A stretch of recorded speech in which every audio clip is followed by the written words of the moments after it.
सोचिए आप एक दिन घर में बैठ के मोबाइल यूज कर रहे हो, तभी इंटरनेट पर एक वीडियो आपके सामने आता है जिसमें एक इंसान बोलता है कि वो भगवान का अवतार है। उसके पास दिव्य शक्तियां है जिससे वो आपके जीवन की सभी दुख दर्द दिक्कतें दूर कर सकता है। और कई सारे लोग आकर बता रहे हैं कि कैसे उस इंसान के कारण उनके सारे दिक्कतें मुश्किलें दूर हो गई। फिर आप खुद को देखते हो जीवन में दिक्कतों से घिरे हुए, पिता का इलाज नहीं हो पा रहा, बेटी की शादी नहीं हो रही, कर्जा बढ़ता जा रहा है, बिजनेस में सिर्फ लॉस हो रहा है। ऐसे में आप एक ही बात सोचते हो कि शायद ये इंसान मेरी प्रॉब्लम्स भी दूर कर सकता है। फिर आप उस इंसान को और सुनने लगते हो, उसके शरण में जाते हो, और जितना आप देखते हो कि दूसरे लोगों की प्रॉब्लम्स दूर हो रही है, आपका विश्वास उनके प्रति और बढ़ता जाता है और आप उसे गुरु मान लेते हो, बिना जाने कि उन वीडियोस में कितनी सच्चाई है। और अनजाने में आप एक बड़ी जाल में फंस जाते हो। गुरु एक संस्कृत वर्ड है जिसका मतलब है डिस्पेलर ऑफ डार्कनेस, यानी जो आपके जीवन से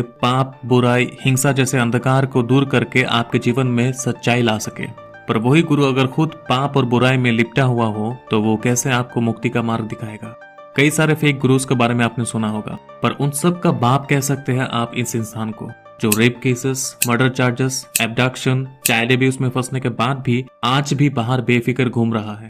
बस इतना ही नहीं, वो अपने लिए एक आइसलैंड में एक पूरी कंट्री बना ली जिसमें एडमिनिस्ट्रेशन से लेकर लॉ एंड ऑर्डर, गवर्नमेंट से लेकर कैबिनेट मिनिस्टर्स सब वही कंट्रोल करते हैं, जहां पर उनकी अपनी currency, national flag, reserve bank, police और बहुत कुछ है। उसने सबको दिखा दिया कि वो भगवान शिव का अवतार है। वो इंसान और कोई नहीं, श्री नित्यानंद स्वामी है। आज उन्हीं के बारे में हम पता लगाएंगे कि कैसे वो बने एक आम इंसान से गॉड मैन। कहानी शुरू होती है 1 जनवरी 1978 को तमिलनाडु के तिरुवन्नमलाई शहर में, जहां उनका जन्म होता है। जब वो सिर्फ 3 साल के थे तब योगीराज योगानंदपुरी नाम के एक साधु ने उनको अपना शिष्य बना लिया, क्योंकि उनको मालूम था कि नित्यानंद फ्यूचर में बहुत बड़ा कुछ करेगा। पर वो बड़ा चीज कितना खतरनाक होगा ये उनको पता नहीं था। तब से वो स्पिरिचुअलिटी को स्टडी करते गए और 12 साल की उम्र में ही रियलाइज हिज स्पिरिचुअल पावर। उसके बाद वो अपनी स्पिरिचुअल प्रैक्टिसेस को कंटिन्यू करते गए। फिर 2003 में सिर्फ 24 साल की उम्र में उन्होंने बेंगलुरु की बिदानी में ध्यानपीठ आश्रम खोला, कुछ पॉलिटिकल डिसाइपल्स की मदद से। पहले वो हॉस्पिटल्स में जाते थे और बीमार लोगों पर अपनी स्पिरिचुअल पावर प्रैक्टिस करते थे, और अगर वो ठीक हो जाते तो सारा क्रेडिट वो खुद ले लेते थे। उनकी फॉलोअर्स की लाइन बढ़ती गई। सुन उनकी एक ब्रांच अमेरिका में भी ओपन हो गई थी, लाइफ प्लीज फाउंडेशन के नाम से। उनके आश्रमों में मेडिटेशन, योगा, भक्ति जैसी चीजें सिखाया जाता था, और वो सब रिकॉर्ड करके सिंगापुर, मलेशिया जैसे कई देशों में टेलीकास्ट किया जाता था। साथ ही वो ब्रह्म सूत्र, शिवा सूत्र, पतंजलि योगा सूत्र और भगवत गीता का भी पाठ पढ़ाते थे। उनके आश्रमों में काफी कल्चरल एक्टिविटीज होती थी, जिससे ध्यानपीठम आश्रम का नाम 2 बार Guinness book of world record में भी आया था। पहला largest rope yoga class organise करने के लिए, और दूसरी बार लार्जेस्ट पोल योगा यानी मालाकंबा क्लास ऑर्गेनाइज करने के लिए। ऐसे करके उनकी डिवोटीज की लाइन बढ़ती गई, जिसमें बड़े बड़े बिजनेसमैन से लेकर सेलिब्रिटीज और पॉलिटिशियंस भी थे। और ये सब कुछ उन्होंने हासिल की थी सिर्फ अपनी 20s में। इतने कम उम्र में इतना कुछ हासिल उन्होंने कैसे किया?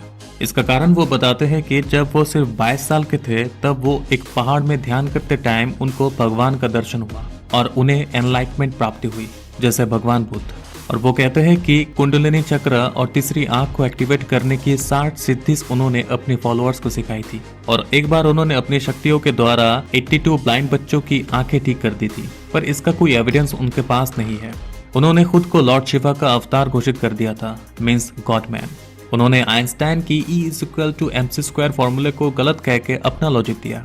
वो कहते हैं कि वो एक ऐसा सॉफ्टवेयर बना सकते हैं जिससे गाय तमिल और संस्कृत में बात कर सकती है। वो आश्रम में हर सुबह सूरज उठने के साथ उठ जाते थे और अपने शिष्य को कहते थे कि सूरज उनके वजह से ही उठा है, और सारे भक्त इस स्टूपिड चीज को मानते भी थे। उस इंसान का बोलने का तरीका कुछ ऐसा था कि सभी लोगों ने उसे गॉडमैन मानना शुरू कर दिया था। पर 2010 में एक न्यूज चैनल में एक ऐसा चीज टेलीकास्ट किया गया जो एक गॉडमैन तो क्या, एक गुरु भी ऐसा करने का सोच भी नहीं सकता। ध्यानपीठम आश्रम में एक MMS रिकॉर्ड किया गया, जिसमें नित्यानंद अपने फीमेल डिसाइपल रंजिता के साथ कंप्रोमाइजिंग पोजीशन में पाए गए थे। और इस MMS को रिकॉर्ड किया था लेनिन करुप्पन ने, who was one of Nithyananda sincere disciple. फिर ये वीडियो सन टीवी ने टेलीविजन में टेलीकास्ट कर दिया और चारों तरफ ये वीडियो फैल गया, and whole country gone mad on him. कोई बिलीव नहीं कर सकता था कि उनके गुरु अपनी डिसाइपल जिन्हें वो अपनी बेटी मानता था उनके साथ ऐसा कुछ कर सकता है। यह वीडियो रिलीज होने के बाद नित्यानंद और रंजिता जो एक पॉपुलर तमिल एक्ट्रेस थी, दोनों ने इस वीडियो को फेक करार कर दिया था और कहने लगे कि it's a morphed video and someone is trying to ruin their image. Ranjita का कहना था कि उस दिन वो आश्रम में ही थी पर किसी दूसरे कमरे में फीमेल फॉलोअर्स के साथ, और नित्यानंद कह रहे थे कि because during enlightenment he had gone through mutation so he is important and can't involve in any sexual activity. और आश्रम के अंदर उनके सारे फॉलोअर्स इसी बात को सच मानकर उस वीडियो को फेक कहने लगे। दूसरी तरफ बाहर की दुनिया में सभी लोग गुस्से में नित्यानंद की पोस्टर में चप्पल लटकाकर आग लगाकर प्रोटेस्ट करने लगे। फिर 2021 में सीआईडी ने इस केस को इन्वेस्टिगेट करने का डिसीजन लिया। उनको होश उड़ा देने वाली एक चीज मिली।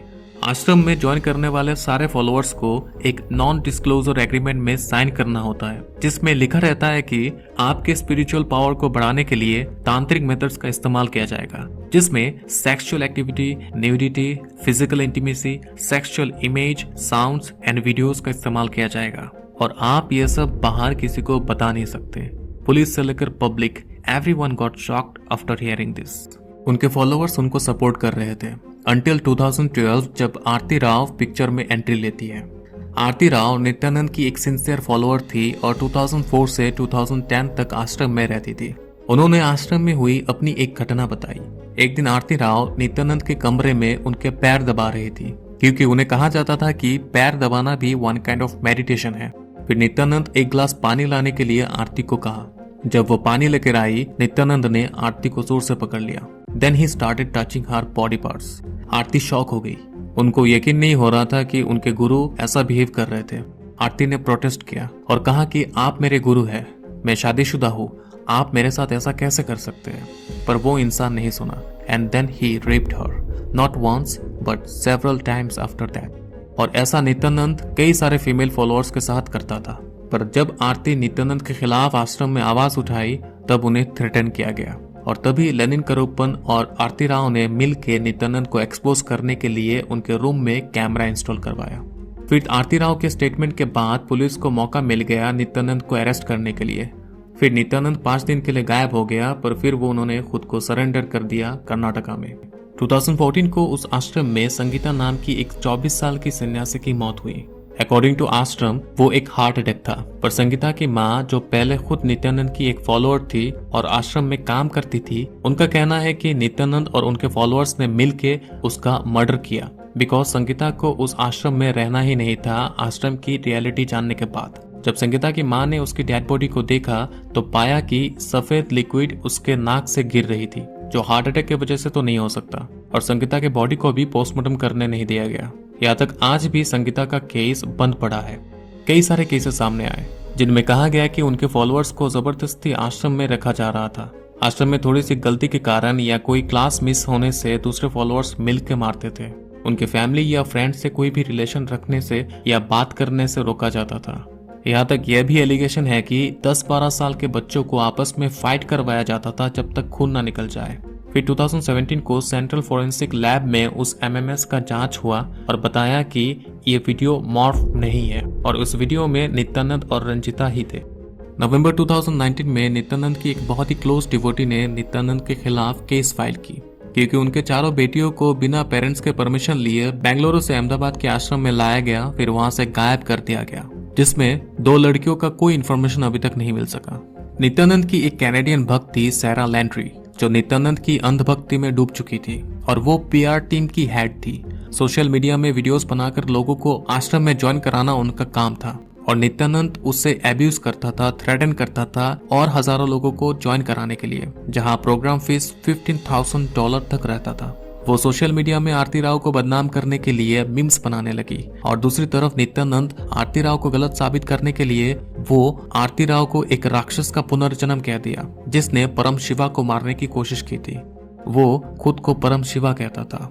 एक दिन नित्यानंद सैरा को बाथरूम में जाकर न्यूड पिक सेंड करने के लिए कहता है, फिर उनके साथ सेक्सुअल रिलेशन बनाने के लिए कहता है, सो दैट सैरा की स्पिरिचुअल अवेकनिंग हो, जिससे वो देवी की शक्ति पा सके दुनिया को बचाने के लिए। और सैरा उनकी सारी बातें मान गई। इतना ही नहीं, उन्होंने सेम चीज जॉर्डन को भी कहा और उनके साथ सेक्सुअल हैरासमेंट किया। फिर जल्दी ही सहरा और जॉर्डन दोनों को यह एहसास हो गया कि वो एक ढोंगी को, एक पापी को अपना गुरु मान बैठे थे। नित्यानंद अपने खिलाफ rape charges, murder charges, abduction cases लगने के बाद अपने आप को कैसे इनोसेंट साबित करता, इसलिए वो इंडिया से फरार हो गया। And no one knows where he is right now. उनके खिलाफ नॉन बेलेबल वारंट जारी है। यूएसए पुलिस भी उन्हें ढूंढ रही है एक यूएस वुमेन के खिलाफ सेक्सुअल हैरेसमेंट के केस में। नित्यानंद का एक एक्टिव यूट्यूब अकाउंट और 2 फेसबुक अकाउंट है, जिससे मालूम चलता है कि he has made a Hindu country for himself called Kailasa. ये एक आइसलैंड है जहां government, law and order, justice, police, economy, administration सब कुछ वही कंट्रोल करता है। 2022 में उन्होंने reserve bank of Kailasa establish की और अपनी कंट्री के लिए खुद का करेंसी गोल्ड कॉइन कैलाशियन डॉलर का भी शुरुआत किया। पर इस कैलाशा नाम की आइसलैंड की लोकेशन सिर्फ उनके कुछ डिवोटीज को ही मालूम है। जो लोग उनके फॉलोअर्स बनना चाहते हैं वो लोग एप्लीकेशन डालते हैं और उनमें से शॉर्टलिस्ट किया जाता है कि किसे वीजा दिया जाए। पर मेन बात तो ये है कि if he is innocent then why he is hiding himself, why he don't come to face court hearings. इसलिए जिसको एक वक्त लोग भगवान कह के पूछते थे, आज वो एक भगोड़ा है। वीडियो अच्छा लगा तो लाइक और शेयर जरूर करिएगा और ऐसे ही जबरदस्त खुलासा करने वाले वीडियोस देखने के लिए इस चैनल को सब्सक्राइब करना मत भूलिएगा।